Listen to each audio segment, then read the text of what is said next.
The wow wow worm, the worm is the word. I'm Araknie and this is Dune, the cryo-interactive adventure and strategy game. This title really tried from something truly original and it succeeded. This is an adaptation of Frank Herbert's work, but more so it takes inspiration and is a license to the 1984 movie. Since they got the license, they own access to actor likenesses, including Sting, Max von Sydow, Kyle MacLachlan, and a few others, while the rest got redone from scratch by the artists at Cryo. So the story takes place from the beginning and duration of the movie, and then takes its own spin after the sandworm scene, since it wants to give it a proper ending. That movie never got a sequel after all. But I will not be explaining in great detail since the original parts are huge spoilers and also because it has a source material. Dune is divided in two different sections, part point and click and part real-time strategy. Sorry video, you jumped the gun.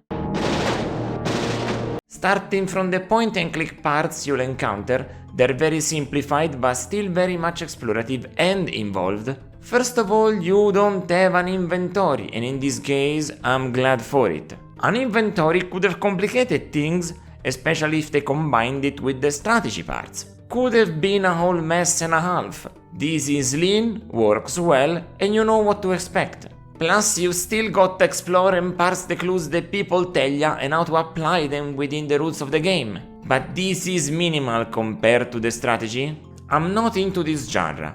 But this one is slow-paced and relaxed compared to other RTS games that even I managed to enjoy it.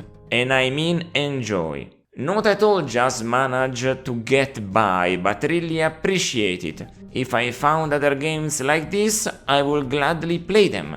And this is the real meat and potatoes of this title. First of all, you start in the palace. This place will also get the most point-and-click style interactions and puzzles to solve, with rooms initially blocked to you until you figure out how to enter them. Here you will control the flow of spice and depend on your allies initially. The Emperor will want that melange every once in a few days, and you gotta come back here to send it to him. He will be very angry and raise how much he asks the next time if you delay. Unlike other strategy elements, you gotta come back here, especially since, for story reasons, you'll be the only one with the authority to do so. What else you need to do then? First of all, mine spice. That involves going around and finding a way to get trust from the Fremen to get to work for you. That trust is called charisma, and the higher it goes, the more you can do in the game in general. You'll have to equip them, and the only way to get stuff for the miners is to explore around in your ornithopter and find more sieges. Dust cloud ahead, sire. That's it. Spice mining. These might have abandoned stuff in there.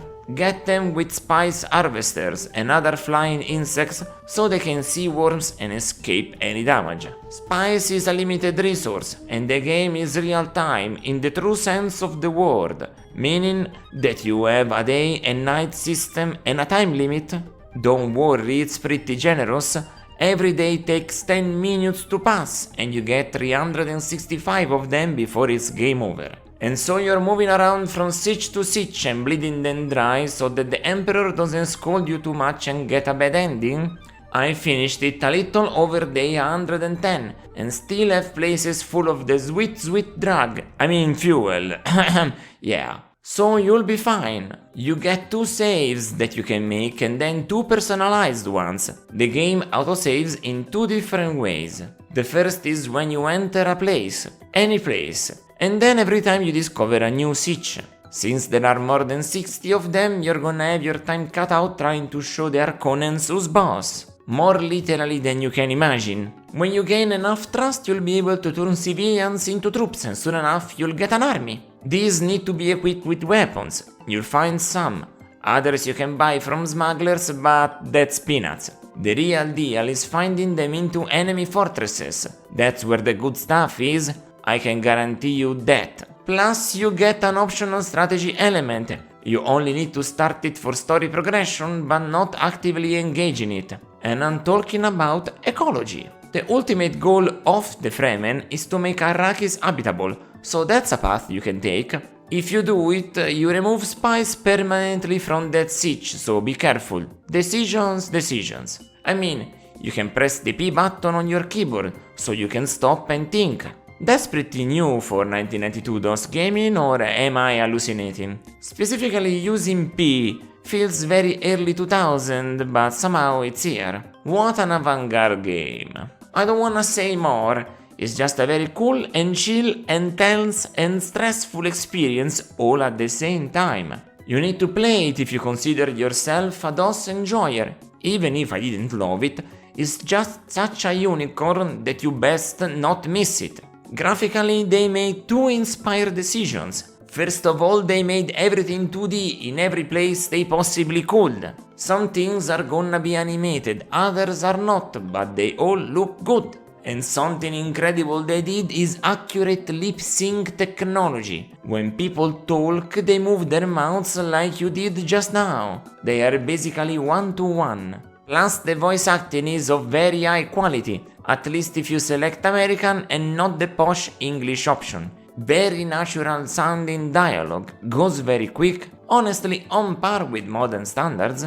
And since you can travel through the entire planet of Arrakis, they did pre-render 3D exploration. So they can loop screens and not occupy 1 GB of space in 1992, since that would have been bad for distribution costs. This game is a very special case regarding the soundtrack, we gotta celebrate it. The music is something that I loved from start to finish. That is something incredibly rare for me. I enjoyed greatly every single piece of music this game had to offer and want to listen to this on loop for a month or two or more, who cares? It's an incredibly moody suite of immaculate vibes. I can't believe what I've been listening to. Also, what you're hearing here is passing by the Roland MT32 synth output. If you have this option available, press 5 when playing this game. It's the best version of the soundtrack. In general, this is a rule that I'll say from here on out. Stick with the Roland MT32, unless it's something custom made, that is gonna be the best option.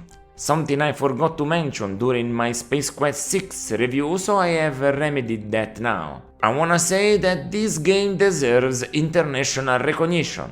That's why I'm gonna give Dune an 8 out of 10. Just what I needed to start this barrage of DOS games. A pity that they leave you completely stranded in the last third of it. I'm a firm believer that everything you require needs to be in the game, in a way or the other. Oh yeah, arcades are gonna become like other genres while I'm gonna up the numbers of DOS games. This channel is about to become more varied than ever, wait and see.